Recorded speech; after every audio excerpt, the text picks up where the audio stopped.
Pranks. From knocking on a door and running away to burning someone's house to the ground, they come in all sorts of packages, but sometimes these pranks go a little too far and in some situations can leave people dead. Here are the top 5 most extreme pranks that got people killed.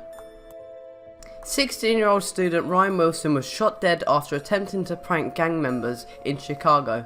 Wilson, a young man from Chicago suburb Naperville, went to the southern side of Chicago with his friend, pranking random people.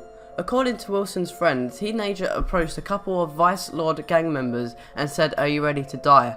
Before the teen could pull out a bottle of Clairol hair dye to insinuate that he meant dyeing his hair, one of the gang members pulled out a .22 and shot Wilson multiple times in the head. These types of consequences could have occurred to much more hated pranksters and even some other pranksters like Roman Atwood or Soflo Antonio. So they are very, very lucky to be alive. Pamela Lau was a young lady who unfortunately is now only a cherished memory kept alive by friends and family. Police say that Gally and Pamela's 15-year-old brother were in the family house at 2531 Cambridge Drive when Pamela and a 12-year-old cousin decided to sneak into the Gally home to scare the pair inside. However, Gally thought an intruder had entered the home, prompting him to get Pamela's brother's gun and search the premises. After discovering noises coming from a closet, Gally opened fire. Tragically, the noises were coming from Pamela and her cousin, and Pamela was relentlessly shot dead. Adrian Broadway was a 15-year-old girl with a group of teenagers who had gone into the house of retaliation prank on another teen who'd done a prank on them on Halloween. According to the Little Rock Police Department, the teenagers told police that they had thrown toilet paper, eggs, and a mayonnaise bottle on a car parked there. As they were leaving, a man came out of the house and opened fire. Broadway was struck in the head and died.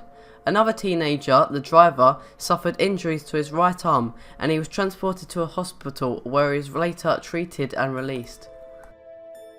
A teenager trying to jump onto a moving train in a prank was burnt to death when he touched a 250,000 volt electricity cable. Ashley Aaron Matthews suffered 84% burns when his left ankle hit the cable as he dangled from a bridge over a railway depot. The horrific incident was captured on film by the 19-year-old's brother Jake, who then fled the scene with his friends.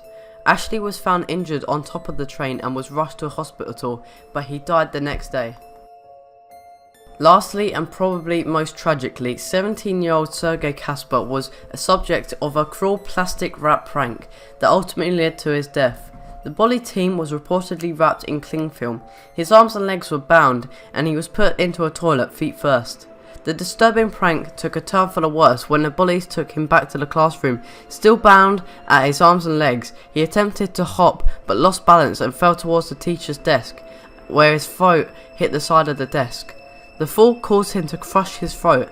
Most of the students reportedly continued to laugh at the fall until it wasn't quite evident that the boy's occasion was severe.